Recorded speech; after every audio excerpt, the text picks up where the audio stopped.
नमस्कार, आप देख रहे हैं टीएनपी न्यूज और मैं हूं आपके साथ आलोक शुक्ला। डोनाल्ड ट्रंप का टैरिफ वॉर अब उनके लिए ही परेशानी का सबब बनता हुआ नजर आ रहा है। एससीओ समिट के दौरान मोदी को पुतिन और जिनपिंग के साथ देखना ट्रंप को बिल्कुल भी अच्छा नहीं लगा होगा। वहीं अब टैरिफ वाले फैसले पर ट्रंप अपने ही देश में घिरते हुए नजर आ रहे हैं। अमेरिका में अगर ट्रंप के व्यापार सलाहकार पीटर नवारो को छोड़ दें तो एक्सपर्ट से लेकर पूर्व एनएसए तक ट्रंप के फैसले पर सवाल उठाने लगे हैं। साथ ही उनके करीबी भी अब ये कहने लगे हैं कि अगर भारत के साथ अच्छे रिश्ते नहीं रखे तो वो गेम हार जाएंगे। दूसरी तरफ ट्रंप के टैरिफ का तोड़ निकालने के लिए भारत ने भी प्लान पर काम करना शुरू कर दिया है। सवाल उठता है कि आखिर भारत कैसे निकालेगा ट्रंप के टैरिफ का तोड़। साथ ही सवाल यह भी कि क्या अमेरिका और भारत बातचीत के जरिए इसका समाधान ढूंढ सकते हैं। आज हम इसी मुद्दे पर चर्चा करेंगे, लेकिन उसके पहले पेश है ये खास रिपोर्ट। भारत को मिला ट्रंप के टैरिफ का तोड़। ट्रंप को महंगी पड़ेगी टैरिफ वाली दादागिरी।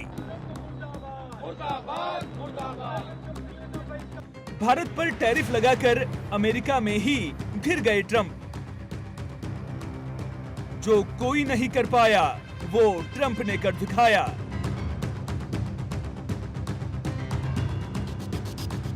भारत चीन को करीब ला दिया। भारत पर टैरिफ लगाकर अलग थलग पड़ गए ट्रंप। भारत पर 50% टैरिफ लगाकर डोनाल्ड ट्रंप अपनों में ही घिर गए हैं। अमेरिका में ही ट्रंप के फैसले के खिलाफ आवाजें उठने लगी हैं। As the co-chair of the US-India caucus, I want to sound the 5-alarm fire. America में एक थिंक टैंक के सर्वे में 53% लोग डोनाल्ड ट्रंप के फैसले का विरोध कर रहे हैं। अमेरिकी अदालत ने ट्रंप के टैरिफ को अवैध ठहराया है। वहीं अमेरिकी व्यापार संगठन चेतावनी दे रहे हैं कि भारतीय निर्यात महंगा होने से अमेरिका के लोगों पर इसका असर पड़ेगा। अमेरिका के लीडर्स से लेकर एक्सपर्ट यहां तक कि पूर्व एनएसए तक ने डोनाल्ड ट्रंप के फैसले पर सवाल खड़े किए हैं। The West has spent decades, U.S. in particular, trying to wean India away from its Cold War attachment to Soviet Union, Russia, buying sophisticated weapons from them, and cautioning India on the danger posed by China. अमेरिकी सांसद रो खन्ना कह रहे हैं कि What Donald Trump is doing to destroy the US-India partnership, he's undermining 30 years of bipartisan work to strengthen the US-India alliance. He has imposed a 50% tariff on India, higher than any other country other than Brazil. It's a higher tariff than the tariff on China. It is hurting India's exports of leather and textiles into the United States, and it's hurting American manufacturers and our exports into India. It is also driving India towards China and towards Russia. Now, why is this happening? For very simple reasons. Prime Minister Modi refused to nominate Donald Trump for a Nobel Peace Prize. Well, Pakistan did. And India has said that the border dispute with Pakistan is an internal matter, refusing to give Donald Trump credit.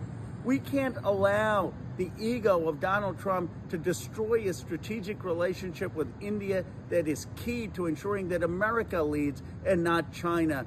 To all those Indian Americans who voted for Donald Trump, I'm asking you, where are you today while he destroys this relationship? वहीं America के पूर्व NSA John Bolton भी Trump के भारत पर tariff लगाने के फैसले से खुश नहीं हैं। एक इंटरव्यू के दौरान उन्होंने कहा कि डोनाल्ड ट्रंप की नीतियों ने दशकों की उन कोशिशों को बर्बाद कर दिया है जिनसे भारत को रूस से दूर रखने और चीन के खतरे से आगाह करने की कोशिश की जा रही थी। ट्रंप की टैरिफ नीतियों और भारत पाकिस्तान के हालिया सैन्य संघर्ष को खत्म करने के उन दावों ने स्थिति को और खराब कर दिया। ट्रंप के टैरिफ वॉर के बीच चीन के तियानजिन में जब मोदी, पुतिन और जिनपिंग की तिकड़ी एक साथ नजर आई तो अमेरिका के साथ यूरोपीय देशों की बेचैनी बढ़ना लाजमी था। तभी तो ट्रंप के करीबी दोस्त माने जाने वाले छोटे से देश फिनलैंड के राष्ट्रपति अलेक्जेंडर स्टब खुद डोनाल्ड ट्रंप को चेता रहे हैं। एक विशेष संदेश में स्टब कहते हैं कि मेरा संदेश न केवल मेरे यूरोपीय सहयोगियों के लिए बल्कि विशेष रूप से अमेरिका के लिए ये है कि अगर हम भारत जैसे ग्लोबल साउथ के प्रति अधिक सहयोगी और सम्मानजनक विदेश नीति नहीं बनाते हैं तो हम ये खेल हार जाएंगे। अब सवाल ये उठता है कि आखिर अपने ही देश में उठ रही आवाजों और करीबियों से मिल रही सलाह के बाद ट्रंप का रुख क्या रहता है। एक तरफ ट्रंप ये आश्वासन दे रहे हैं कि भारत पर अब और टैरिफ नहीं लगेगा। एससीओ समिट के दौरान अमेरिकी दूतावास की ओर से भारत अमेरिका की दोस्ती से जुड़ा एक्स पोस्ट सामने आया।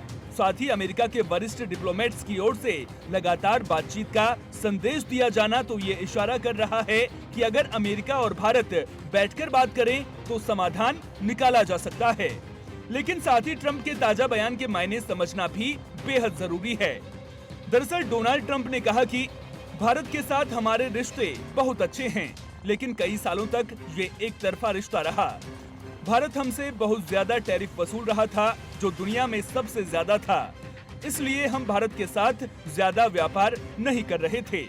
लेकिन भारत हमारे साथ ज्यादा व्यापार कर रहा था क्योंकि हम उनसे टैरिफ नहीं ले रहे थे। वहीं दूसरी ओर ट्रंप के टैरिफ वॉर के बीच दुनिया के कई आर्थिक मामलों के जानकारों का मानना है कि ट्रंप का कदम नए वर्ल्ड ऑर्डर को जन्म देगा। चीन और अमेरिका के रिश्ते भी किसी से छिपे नहीं हैं, तभी तो चीन भी ट्रंप के टैरिफ वाले फैसले के खिलाफ भारत के साथ खुलकर खड़ा है। एक और शी जिनपिंग चीन की जापान के खिलाफ सेकेंड वर्ल्ड वॉर में जीत की 80वीं वार्षिक सैन्य परेड में चीन की ताकत का प्रदर्शन करते दिखे। वहीं दूसरी ओर उन्होंने इशारों ही इशारों में डोनाल्ड ट्रंप का नाम लिए बिना अमेरिका को सख्त संदेश भी दे दिया। इस दौरान नॉर्थ कोरिया के सर्वोच्च नेता किम जोंग और रूस के राष्ट्रपति व्लादिमीर पुतिन के बगल में खड़े होकर शी जिनपिंग ने कहा कि सद्भाव से चलती है दुनिया, दादागिरी से नहीं। चीन किसी से डरता नहीं।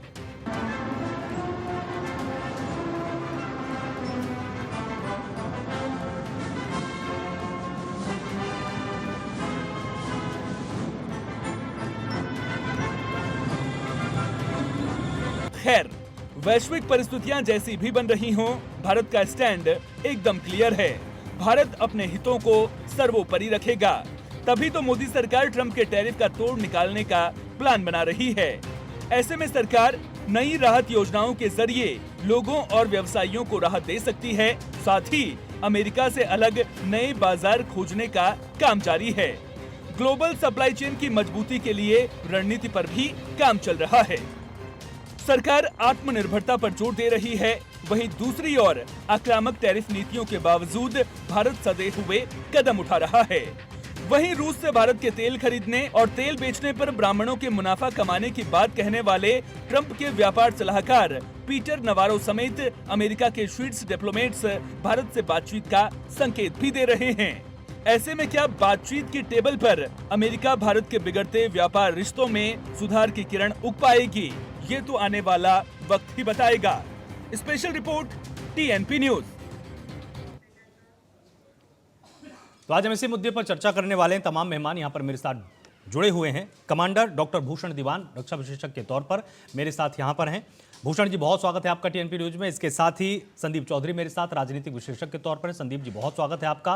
डॉक्टर मोहम्मद अमीन मेरे साथ हैं, पूर्व राजनयिक हैं। बहुत स्वागत है आपका अमीन साहब। सबसे पहले अमीन साहब, आपसे एक चीज समझना चाहेंगे कि जिस तरह से पहले अमेरिका जिस तरह का एक आर्थिक दबाव बनाने की पूरी कोशिश भारत के ऊपर कर रहा था, एससीओ समिट के बाद आप उसमें क्या परिवर्तन पाते हैं? क्या जो दबाव था अब वो प्रेशर बिल्कुल खत्म हो चुका है और अब अमेरिका प्रेशर में आ चुका है कि कहीं जो वो गेम सेट करना चाहता था उसका गेम खराब ना हो जाए? देखिए आलोक जी, जहां तक सवाल है भारतवर्ष अब वो 62 और 65 का देश नहीं रहा। बहुत बड़े परिवर्तन हो चुके हैं। हम इकोनॉमिकली, सैन्य तौर पे, मिलिट्री के तौर पे कहेंगे, इकोनॉमिकली, सोशली हम दुनिया के उच्च स्तर मुकाम पर पहुंच चुके हैं। तभी याद होगा आपको, कहा जाता था चाइना और रशिया और जाना जाता था अमेरिका। आज आप जब कभी गिनती करेंगे तो उसमें आएगा अमेरिका, रशिया, चाइना और भारत। भारत की स्थिति बड़ी मजबूत हो चुकी है। आपको मैं ये बता दूं कि जहां तक ट्रंप के टैरिफ का सवाल है, उसमें आपको मैं ये और स्पेशल तौर पे बताना चाहूंगा कि सभी निर्यातकों को, यानी इंपोर्टर को और एक्सपोर्टर को, दोनों परिस्थितियों को पता था कि ट्रंप ने टैरिफ 27 अगस्त से लगा देना है। इस कारण से ही हमारे देश के जो एक्सपोर्टर थे और वहाँ के इंपोर्टर थे, उन्होंने कहा था कि इसकी कीमतें ज्यादा होंगी। आप समझिए कि इसी स्टेट के चक्कर में उन्होंने 20% जो अभी तक कर रहे थे एक्सपोर्ट, उससे 20% एक्सपोर्ट ज्यादा कर दिया और अभी वहां पर सरप्लस पे है। जहां तक सवाल है उनकी टैरिफ उन्होंने 50% कर दिया। लेकिन इसमें देखिए सबसे बड़ी बात क्या है कि हमारी जो फार्मा थी उनको बहुत जरूरत है। आप देखेंगे टेक्सटाइल का, आप देखेंगे वहाँ पे चमड़ा उद्योग का, वहाँ पे देखेंगे हमारा जो सी फूड्स हैं और हमारी ज्वेलरी है, आभूषण है, रत्न है, ये जैसी चीजें हैं। इसमें हमें कोई ज्यादा इसलिए प्रॉब्लम नहीं होने वाली है कि सी फूड जो है हमारा वो 220 कंट्रीज में हम अलग से एक्सपोर्ट करते हैं। और अभी हमारे देखा प्रधानमंत्री जो गए थे इंग्लैंड, जापान और चाइना के इससे पहले उनकी यात्रा हुई थी इंग्लैंड और मालदीव, तो वहां भी गए थे और फ्री ट्रेड एग्रीमेंट करके आए थे। तो ऐसा नहीं कोई हमारा देश अमेरिका के ऊपर ही डिपेंड करता है। हाँ ठीक है, हम एक्सपोर्ट कर रहे थे और उनका कुछ चीजें हम इम्पोर्ट कर रहे थे, ज्यादा हम एक्सपोर्ट कर रहे थे, तो इससे उन्हीं को परेशानी होने वाली है। जैसा कि आज आपने दिखाया रिपोर्ट्स में कि अमेरिका के अंदर त्राई मची हुई है, क्योंकि वहाँ के जो लेबर कॉस्ट है, मैं तो गया हूँ, आप भी लोग गए होंगे, पता होगा कि वहाँ पे संडे के दिन भी अगर आप ड्राइवर को बुलाना चाहें, अपने लेबर को बुलाना चाहें या सर्वेंट को बुलाना चाहें, कोई नहीं आता। ये क्या दर्शाता है? ये दर्शाता है वहाँ पर हिपोक्रेसी, यानी वहाँ के लोग अपनी छुट्टियां चाहते हैं। और यहाँ देखेंगे एक चीज और मैं बताऊंगा कि जो हमारे एयरपोर्ट्स हैं, वो हमारे जो फॉरेन के एयरपोर्ट्स हैं वो 10 बजे बंद हो जाते हैं, सुबह 10 बजे ही से ऑपरेशन शुरू होता है। हमारे यहाँ देखिए 24 चलता रहता है हमारा एयरपोर्ट। क्यों? क्योंकि हमारे लेबर कॉस्ट सस्ती है, हर वक्त लोग अवेलेबल हैं। उसका नतीजा आप देखेंगे कि इसलिए इसी तरह चाइना में दुनिया के अंदर 2 जगह एक्सपोर्ट ज्यादा होता है, उसका नाम है चाइना और अमेरिका। दुनिया की जो फैक्ट्रियां हैं बड़ी बड़ी, वो फैक्ट्रियां भी हमारे देश के अंदर ही लगाई गई हैं, कभी चाइना के अंदर लगाई गई हैं। लेकिन कहने को एप्पल है, प्रोडक्शन होता है चाइना और इंडिया में। तो मेड इन यूएसए नहीं है लिखा हुआ, मेड इन चाइना लिखा होगा, मेड इन इंडिया लिखा होगा, लेकिन है एप्पल। तो कहने का मकसद ये है कि हमारा इंडिया किसी भी तरह पीछे नहीं है। और एससीओ समिट के अंदर जाके तो हमारे मोदी जी वो झापड़ मारा है इनको, ट्रम्प को, ये ट्रम्प बिल्कुल सीधे हो गए होंगे, उनको जवाब मिल गया होगा। क्यों? कि देखिए 2 फाट में पूरी दुनिया बट रही है। एक तो अमेरिका के साथ में कुछ लोग हैं, दूसरे आप देंगे वर्ल्ड ट्रेड ऑर्डर बदल रहा है। हाँ। आप देखेंगे रशिया, चाइना और कोरिया, आप देख कोरिया के भी आए थे, कोरिया और इंडिया, ये जो बड़े बड़े कंट्रीज हैं एक जगह हो गए। इनके साथ में जो सारे कंट्रीज हैं 26 से लेके 30 कंट्रीज थे, सबसे शेक हैंड किया, सबसे उन्होंने हाथ मिलाया। और जिनके कमांडर को बुला के, मैं कहूँगा एक कमांडर बुला के, एक छोटे से देश का, पाकिस्तान का बुला के उन्होंने डिनर दिया, दावत दी, सब कुछ किया। क्या पाया उन्होंने? कुछ नहीं। ये इसलिए कि वो अपनी बेटे के साथ में क्रिप्टो करेंसी को बढ़ाना चाहते हैं और कुछ नहीं है, वो डॉलर को नहीं बढ़ाना चाहते। और बाद में बातें करते हैं कि हम जो है डॉलर को बढ़ाना चाहते हैं, हम अमेरिका फर्स्ट है और अमेरिका की इकोनॉमी बढ़ाना चाहते हैं। ऐसा कुछ नहीं है, वो सिर्फ अपने अपॉर्चुनिस्ट हैं। आप देखिएगा कि हमारे साथ ज्यादा कोई फर्क नहीं पड़ने वाला। मैं आपको बताता हूँ, इकोनॉमिकली भी अगर बात करें तो 0.04% हमारी जीडीपी का फर्क पड़ने वाला है। 40 से 50% हमारे लेबर अपनी जॉब लूज करेंगे, लेकिन नहीं। आप देखिए कि हम ऑलरेडी एक्सपोर्ट 220 कंट्रीज कर रहे हैं, इसलिए हमें कोई दिक्कत नहीं है। हमारे सामने जो बाजार खुला हुआ है, आप देखेंगे एक बाजार बंद होता है तो ये तो ऐसे तरह हो गया जैसे कि नदी बहाव में आती है, जब बहती है तो कई धाराएं बन जाती हैं। आप देखिए हमारे यहाँ, हम साउथ अफ्रीका में कर रहे हैं, हम गल्फ कंट्रीज में कर रहे हैं, ईस्ट एशिया में कर रहे हैं, साउथ ईस्ट एशिया में कर रहे हैं और इवन रशिया तक से भी कर रहे हैं। ये क्या दर्शाता है? ये दर्शाता है कि हम इकोनॉमिकली अच्छे स्तर पे हैं। आज हम दुनिया की 4थी पायदान पे हैं और बहुत जल्दी हम तीसरे पायदान पे होने वाले हैं।